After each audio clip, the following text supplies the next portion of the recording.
All right, everybody, welcome back for another deep dive. Today we're going all the way to New Zealand Oh, to cool. explore this idea of vision to victory. Hmm. It's a framework for success outlined by Kenton Patterson over at his blog, Future Tech-Wise. Okay. And, it really caught my eye because he's basically saying that achieving your goals isn't about luck.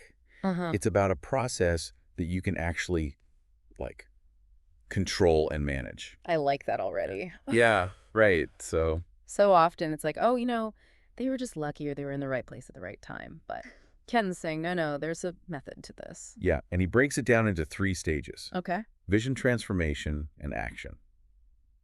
Hmm. So, Interesting. it's not just about having that dream. Right. You've got to kind of transform yourself Yeah. to make it happen, and then you got to take action. Yeah, that transformation part really resonates with me because he's saying you need to become the kind of person who can achieve that vision. All right, like leveling up almost. Hmm. Did he actually get into the specifics of how we do that? He did. He talks about this two-level transformation process, internal and external. Okay, I'm listening. So internally, you're shifting your mindset, beliefs, and habits to actually align with your vision. Makes sense. And he even suggests like a journaling exercise. Oh, interesting. Yeah, to pinpoint those limiting beliefs that we all have. Oh, yeah, for sure. And on the external level, it's about getting those skills, the knowledge, the resources you need to move forward. So it's like you're gathering your tools. Yeah, Like exactly. your building blocks. You can't build a skyscraper with just like hammer and nail. Right, exactly. You need the right equipment for the job. You need the heavy machinery.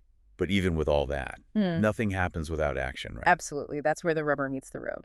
So what did you find interesting about his take on the action stage? He's a big believer in breaking things down into those small, actionable steps. Bite-sized pieces. He calls them micro-victories. It's all about building momentum through consistent progress. Even if it's just a little bit at a time. Even if those steps seem small. Yeah, it's like when I finally decided to write that novel, I was so overwhelmed just thinking about the whole book. Oh, yeah.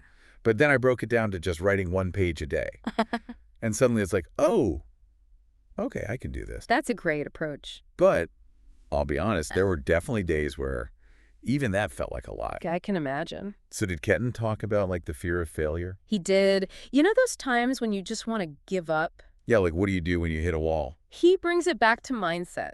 He Yeah. says, look, setbacks are going to happen, Right. but it's how you interpret them that matters. Interesting. He says to view those challenges as opportunities for learning and growth. So like instead of beating yourself up, you're using it as feedback. Yeah, you're course correcting. That's a huge shift. So we've got the vision, we're transforming ourselves. We're taking action. But how do we even choose the right vision in the first place? Right. There's so many things we could be doing. So many possibilities. How do we know which ones are worth our time and energy?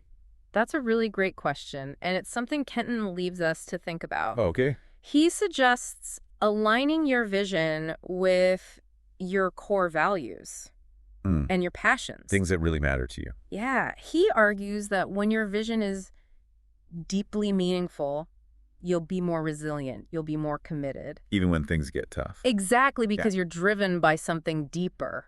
So it's not just about winning. It's about winning at something that truly matters to you. It's about finding that purpose. That's powerful stuff. Yeah. So I want to ask our listeners, what's your vision? What sets your soul on fire? What micro victories can you start pursuing today?